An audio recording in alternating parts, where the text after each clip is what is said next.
not going to work, so we'll stay with it. All right.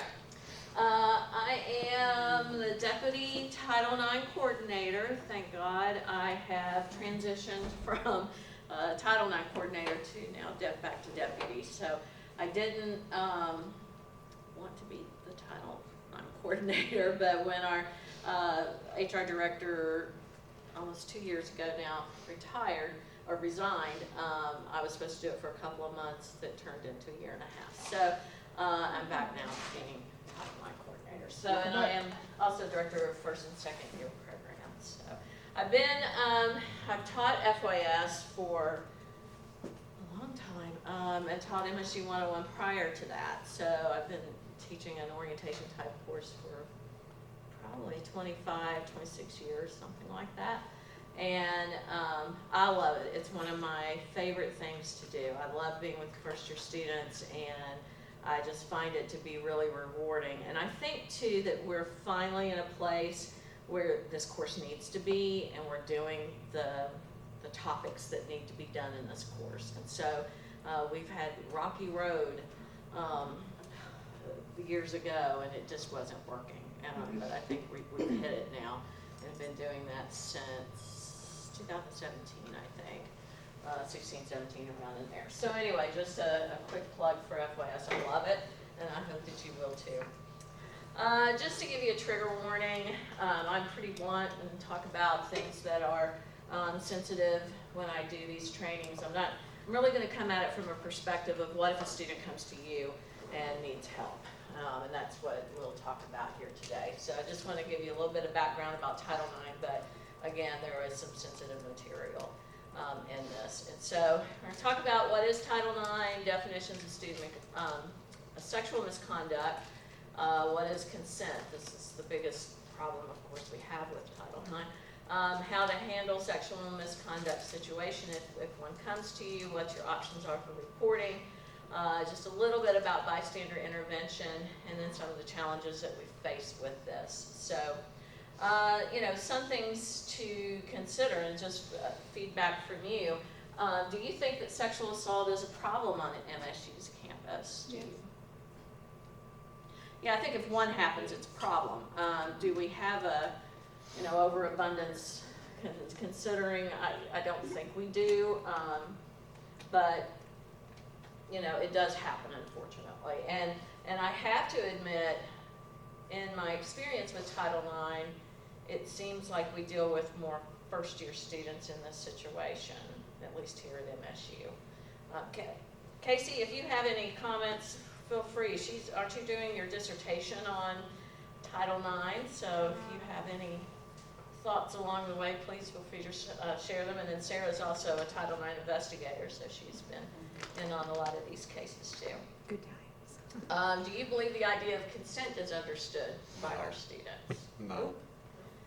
I think they understand if and again, this is where the sensitive stuff comes in.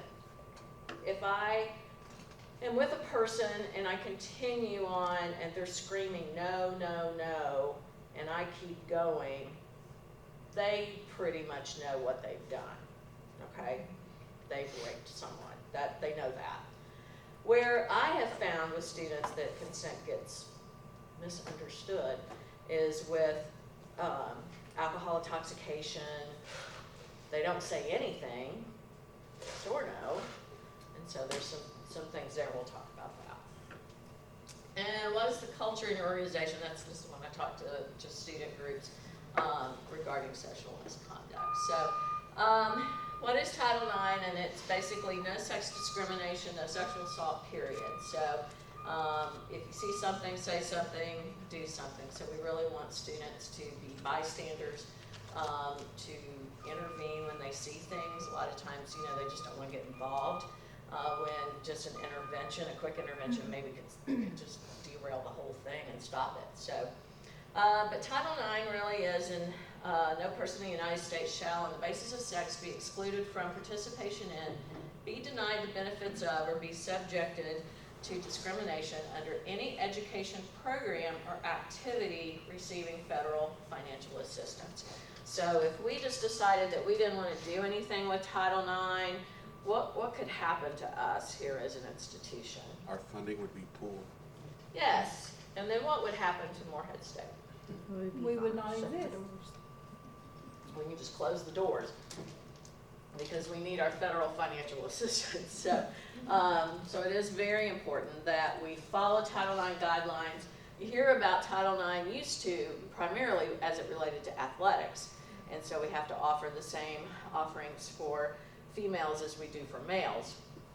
But in recent years, Title IX has taken on much more of a sexual misconduct side. So, at Morehead State, we do have Title IX coordinator, and that is Andrea Stone. She's our director of procurement, and she had just took the role as of July 1st, and we've swapped roles. And then we have investigators. Sarah's one of those, and if you're interested in being an investigator, let us know. Hearing officer, yeah, I get a plug in there. Yeah. It used to be, 2 years ago now, we underwent quite a transformation from the Trump administration that had us make quite a few changes. Now the Biden administration is looking at some changes that we're going to do next year. I think basically keep what we liked and throw out what we didn't like from the other. I hope this doesn't happen every time we have a presidential party change, but it may from now on. I don't know. But we used to have a hearing panel of faculty, staff, and students that would hear cases. And we'd have it like a hearing, and it's like a little court case. Andrew, you were on. Oh yeah, I served as a student a couple times. Yeah, so you would hear the case, then you would write your report, your findings, and sanction. Now we have a hearing officer, and we have a couple of lawyer professors here on campus that do that for us now. And I think that's probably was a good thing, and no offense to the panel that we used to have, but lawyers in court, people who have done this, know what they're doing, and they're not so hesitant about, because it is. It's hard to know. Even though you're trained, it's hard to know how to do that. So this hearing officer, we had one case this fall, and I think he did or spring rather, I think he did an excellent job on that. And then all the students are given an advisor if they don't have one themselves. That was another change in the law. And if they don't have an advisor and it goes to a hearing, we have to supply one for them. So, so anyway, that's part of that. So what our goal is to ensure that MSU is following and in compliance with Title IX law. We are not advocates for sexual misconduct. We're not, there was a situation last fall where it was put out in some email or something that I had not been an advocate for the victim, and I am not an advocate for the victim. And unfortunately, the people writing these things didn't know what really happened. And so, and I can't go out and defend myself. So just know, we do not push things under the rug. We follow what the evidence that we have. And I think, Sarah, you definitely can say we don't, oh yeah, we're not gonna deal with that. That's just not the case. We do have to follow. And our goal is to make sure that MSU is following the law. It's just so hard because, like, if someone reports something they've heard, they get no closure. And so we tell them, hey, I appreciate you telling me that you heard this, but I can't tell you anything else about it. Yeah. And it would be similar in other disciplinary situations, but everybody wants to know everything, so it makes it a little bit difficult. So what does Title IX apply to? And it does apply to sexual harassment in the educational program or activity of a federal funding recipient. It does not apply to private conduct occurring in private locations that's not a part of the educational program. So prior to the Trump changes, if we had two students that were in an apartment off campus and there was a sexual assault occurred, we would investigate that, we would issue sanctions because they were two students. Now, we can't do anything with it. If students are in a study abroad situation, which we had some cases, 2 or 3 cases from study abroad, If it's not on US soil, we can't touch it. Uh-huh. Are you still able to hypothetically offer accommodations? So with that, the example you provided of the 2 students off campus, y'all are still allowed, you guys are still able to offer accommodations to the students and have engaged in that if they did have class together or something? You're still able to offer accommodations even though they don't go through a formal hearing? No. What I was shaking my head yes to was that I would be able to refer them to counseling and things like, making sure that they were taking care of themselves. But no, we would not, but that could go to the Dean of Students, and the Dean of Students could do that then as a student conduct. So anytime that would happen, and it has happened, we send it directly to the Dean of Students, and they can do it through student conduct. And they always have the option to pursue legal. Yeah, and I'll assistance. explain that in a minute. There's different options there. So examples of, different educational programs and activities, basically anything that happens on campus. So if it's in a residence hall, if it happens with sports teams, and they're traveling even, anything like that, with the exception of something that would happen off US soil. So any kind of sponsored student organization. So if there is a sexual assault that occurs in a house that a fraternity is using, but they're private people that are renting the house, for example, the White House across from Breckenridge, if something happens in that location, we can't do anything with that. If it happens at the Delt house or the SAE house or Theta Chi house, then we can, because that's an educational program. So it's viewed differently. So if you just want to learn a lot about sexual misconduct policy on campus, everything we have is in PG6. So you could go to the search bar, type PG6, and everything you need to know about Title IX is right there and how we handle things. So what we look at are these different things. So sexual harassment, you pretty much probably know what that is. And it can happen between student to student, employee to student, student to employee, and we deal with all of those things. Another Trump administration change was the severity of the sexual harassment that we look at.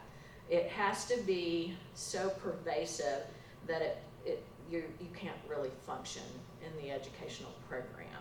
So I don't care for that definition because some of us are tough enough that it wouldn't shut us down, but it's still not right that it happens to us, So, and then one little word can shut somebody down. So it's what a reasonable person would believe, and I think that's in the wording. So sexual harassment can be, quid pro quo, you give me something, I'll give you something, all kinds of things that would fall under that. Sexual assault, I think you understand what that is, and it can be even unwanted touching. Doesn't have to be intercourse, but it can be. Domestic violence, I have not dealt, thankfully, with a domestic violence situation. That's usually with employees having those issues, and so a lot of times HR will deal with those. Dating violence, just had one today that we're working on, so don't have a lot of those, and 9 times out of 10 with the cases that I've had on those, they back out. They back out. No, not gonna do anything. Stalking, yes? Do you utilize any community resources like Doves for like DV? Yes, yeah, can do that. But we've not had a lot of dating violence at all that they'll do anything with. A lot of times they just back out of it. And I know Sarah, we've had several we've tried to meet with, and they just won't do it. Stalking doesn't always have to be so much sexual in nature, but we will have a few cases here and there. And I'll tell you the best way, it's probably not my policy, but the best way I've dealt with that is I'll call the person in that's doing the stalking and just have a come to Jesus meeting and just say, you know, she's just not into you. You're making yourself look like a fool. You need to stop this. And so far, that's worked. Because of the cases that I've dealt with have been, somebody started dating, one of them really loved the other one didn't really like them, didn't want to continue the dating situation, and they won't leave them alone. They show up everywhere they're at and are starting this stalking thing. So if you kind of just give them a real blunt reality check, I've found that tends to work in those cases, and just say, look, they really don't like you now. They don't want anything to do with you because you're doing this. And so it's I tell. Sexual exploitation, fortunately we've not had, that can include human trafficking. Thankfully I have not had a case of that. But what we have had the cases of are taking unwanted pictures and potentially sharing them with people. We've had 2 almost identical cases of a student taking pictures in the bathroom, in the restrooms. So we've had, were you in on that one? Both of them. You were in on both of them? They were almost identical, weren't they? Yeah. Totally different people. It was just Different strangest people, thing. I was different like, places, but same situation. Yeah. So we don't believe that those pictures were shared. They were just for private use. Still. Yeah, still, no, that doesn't make it a whole lot, but, Those you know, issues fortunately happen a lot for in the high person. schools. Do what? There's a lot of that in high schools now. I bet. I know that for a fact. You know, everybody has a camera with them, so. Not a lot, but it's happening. So consent, this is something that, you know, depending on what level of conversation you have in your class, it really has to be, you know, ongoing. Students need to understand that it can stop at any time. It has to be freely given, and they need to make sure that this person really wants to be doing. I cannot tell you the number of students that have said to me, I just froze, I didn't know what to do. Time and time and time again, I've had that.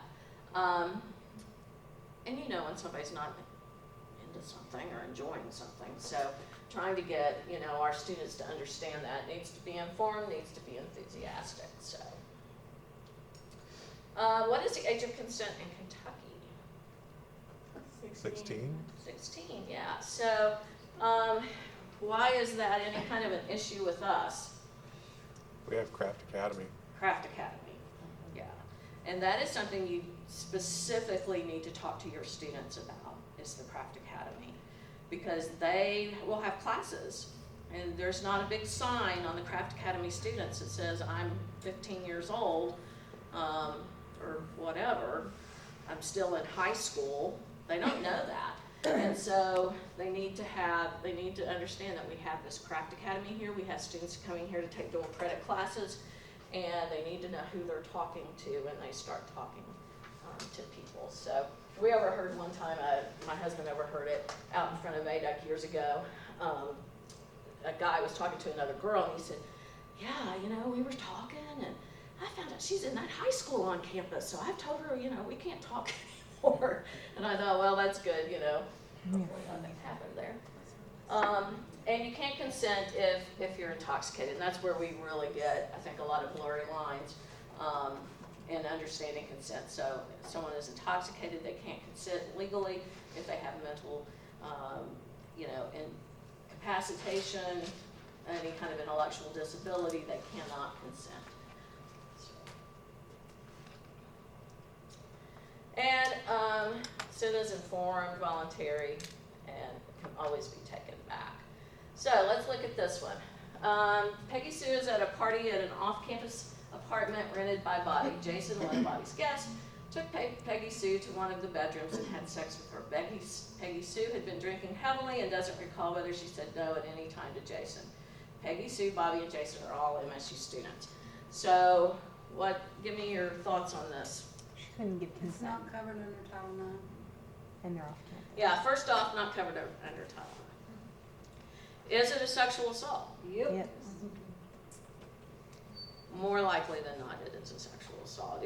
And you know, unfortunately, we have to ask students, you know, how much they drank, what was it that they drank, you know, figure out proof, and and all of that kind of stuff to see, you know, how intoxicated they might have been, you know, when they drunk it, how much they had to eat. I mean, there's just a lot of questions like that we have to ask in the investigation.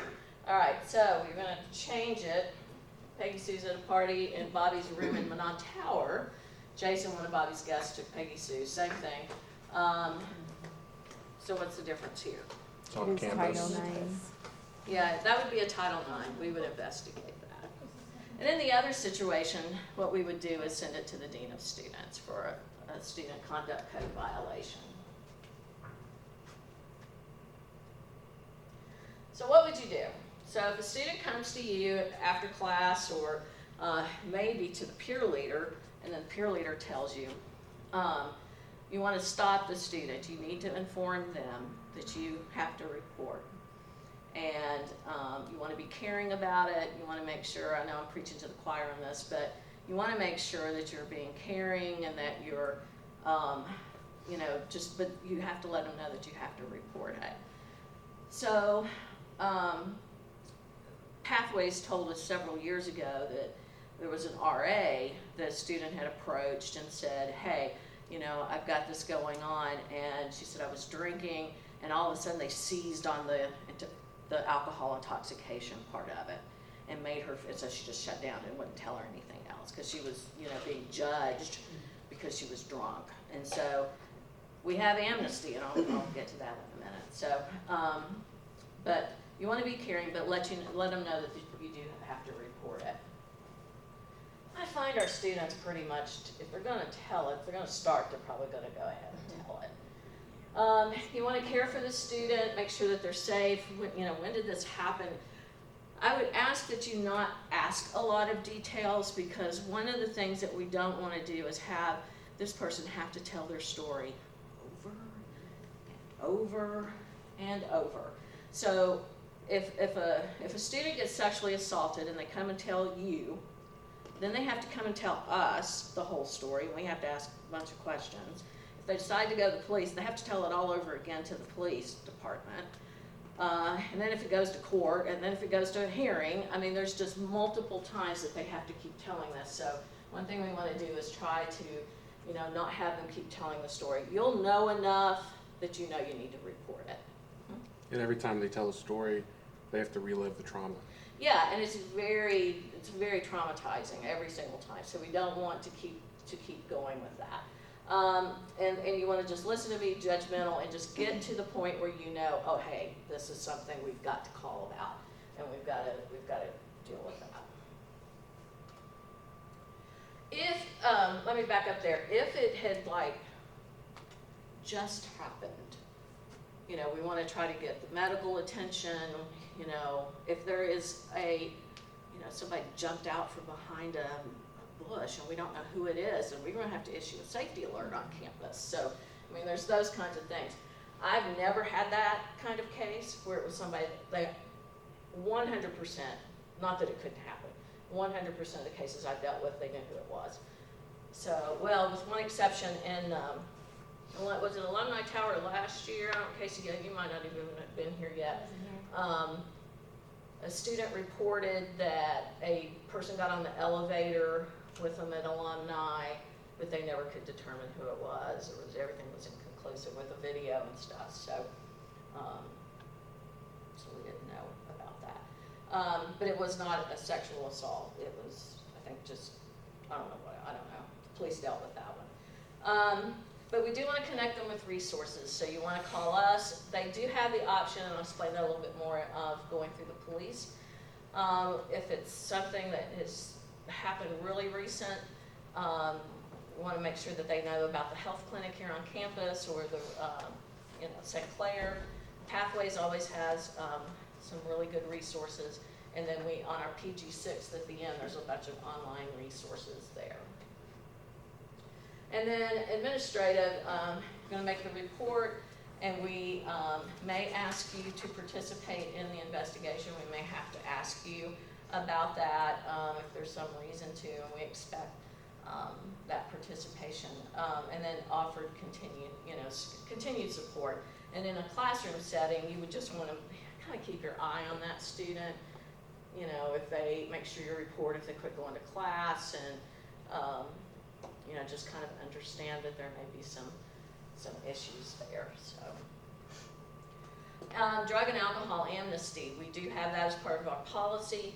If they get, you know, they're in the scenario of being in the non-tower, we're not going to pursue the alcohol violation because we want people to report. So they're not going to get in trouble for that, and you can go ahead and tell them that. Because sometimes they'll be like, oh, you know, I'll get in trouble with the you know, for alcohol, so I don't want to tell anybody what happened. But we don't, we drop that part of it and don't go through with that. So they do have it, and/or they can come through us through Title IX, or they can go through the police department. The police department will let us know. You know, we do have to report out in the Cleary report, but they will let us know either way. The justice side is a little bit different than what we do. Ours is a whole internal process, and it's not anything to do with the court system or jail time or anything like that. The justice, ours has just to be more likely than not that it happened. That's the standard of guilt. On the justice side, it's beyond a reasonable doubt. And so you'll usually find that the prosecutors don't take it on if they don't think they can win the case. And so some of the students have come back to us and been really upset because they won't move on with the case, but it's just because they don't think they can, you know, especially if it's in a room, he said, she said, there's no physical evidence. You know, they waited maybe a month to report it, so any kind of evidence is gone. So it's much harder, I think, to prove in a court of law than it is here. And so if they do go to the legal system, it's police investigation, it's sent to prosecutors. If they elect to do it, they get charges, and then there would be a court case. In our case, it's, you know, we get the incident, we do an initial intake, then we send it to the investigators for a formal investigation. They do a report, and then we decide whether it's going to go to a hearing. And then they also have an appeal process of either side if they don't like the findings that the hearing officer has given. If it doesn't fall under Title IX, like I've said this a few times, you do a code of conduct at Dana students. I don't ever want anybody to think that, you know, they'll get out of it because it happened in an apartment or something. If it doesn't fall, also with human resources, there's a Title VII that I'm not totally up to date on that could go if it's an employee. They might be able to do something under a Title VII. So, what are some of our challenges? The lack of understanding. All right, lack of understanding of just the definitions and what constitutes sexual misconduct. Complainants not reporting. You know, it's hard to say whether we have a problem here or not because there's a lot that don't report. Employees not reporting. We had a former employee who sat on something for 2 months because they weren't sure they wanted to tell anybody. Okay, so that is not your decision. You have to tell us. Complainants report, but they don't want to follow through. And we do have that where they'll come and meet with us, we'll not drag them, but we'll, you know, get them to come and see us, and they're just adamant that they do not want to follow through with anything. If the case is, I don't want to say that all cases are serious. If we've got serial rapist or something like that going on, we take it case by case. We may follow through without the complainant. It's going to be hard sometimes, but we can't just let things go. So, but we have to follow the law too. So. Lack of witnesses. This is our big thing. Gosh, so many times this has just occurred in a room. There's 2 people there, and it's one person against the other person. You know, I don't want to ruin someone's life if it's not true. You know, well, not that we've ruined their life, but I don't want to get them kicked out of school, or I don't want, you know, if it's not true. And we've had a couple of false cases where they've taken it back. So That's difficult when there are no witnesses. Lack of parental support, believe it or not. We had one case where parents would not let her go proceed with it. Mother had had this happen to her in college and it had been a disaster. And just didn't want her daughter to go through that. I get that. But at the same time, we wanted to be able to do something, but she did not. She just would not go through with it. We have some narrow parameters of jurisdiction now. And then bystander intervention. This is something I think we need to talk to our first year students about. We'll do that in New Student Days, but also you all, not every student comes to New Student Day, so we really have them more captured in FYS. So, talking with them about stepping up and making a plan before they go out and party and bring everybody back and make sure you're taking care of each other. We don't leave anybody behind. And stop something. Hopefully, are you still doing, you don't do, anybody doing Green Dot? So are we gonna do any kind of mass trainings with students? We talked about it in the last meeting we had, because we talked about, somebody had brought up doing it in FYS, but they're like, oh, I don't know that we have time for it. I was like, okay, super cool, but like, you're more likely to be harmed sexually than you are by a gun on a college campus statistically, if you look at our 1 in 5, and then for males it's 1 in 7. Yeah. Yay, dissertation numbers! Yeah. But it's interesting, but my understanding is that there is not necessarily a yes, definitely going to be trained. Okay.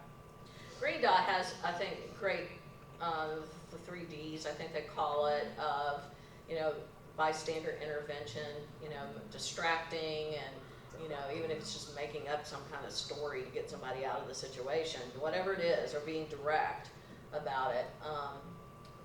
And I talked to a student the other day who did that in a situation, and she felt like that it was getting ready to get really bad. And she stepped in and took the student out of that situation. I said, you don't know what you might have really done with that. That is wonderful. I wish all of our students would do that. You don't know what might have happened had you left her there. She was intoxicated, and somebody was trying to take her to a room. And so I said, that's just wonderful that you stepped in. So we need to talk to them about that. Title IX, I don't know I have that up there, hold on. That's our Title IX webpage.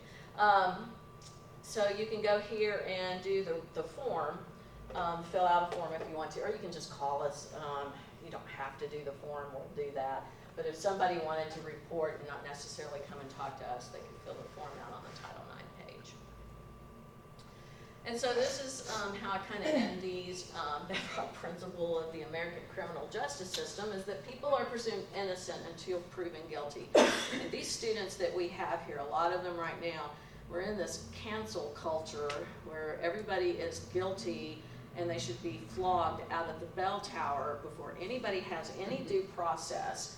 And sometimes things just aren't always what they seem. And so, and not, once we investigate, we find out a little bit different. So, getting our students to understand that people are innocent until proven guilty, it's one of our, things that we are as Americans. So, I would talk with them about that. Cases do take time. This is something that's not meant to be done fast. We'd like to do it fast, but we need to be thorough. These are people's lives. These are people's futures. This is people's, do they get to stay in school? So it's very important that we take our time and that we get this done. And also keep in mind, all the people that work with Title IX none of them are full-time Title IX people. We're all doing this as a side job. So, makes it difficult. Don't discuss Title IX cases with other people. When we have tight-knit groups on campus where this happens, and then it spreads around, and it's usually misinformation, and So we just tell people really not to discuss this with others. And just because you don't know the outcome of a case doesn't mean that it was swept under the rug. We don't go out when it's all said and done and go to the bell tower and make the big pronouncement of, this is, hear ye, this is what happened. We don't do that. We're not gonna tell you what happened. And if you were involved in it, you wouldn't want us to go out and tell what happened. So we try to protect everybody, and just because I can guarantee you, we look at every case that comes through. And sometimes we get frustrated because we can't maybe move forward with something because of a law or whatever it is, but we do try our best because we want our students and our employees to be healthy and happy here. We don't want people having things happen and nothing getting done. So, I'm 3 minutes over. Anything, any questions?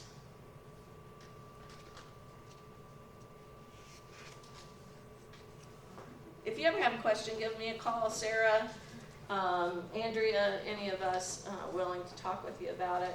I'm so excited that you're teaching FYS, and I love the program. I worked with it until just this year. So I've moved on to other things, and but I do miss it. I do miss it, like us. All right, well, thank you very much. And I'll have cheerleaders done by the weekend. Okay, good. This is our questions about anything section. So before we wrap up for today, ask me questions about anything, or what you want more of as we start planning for our next training.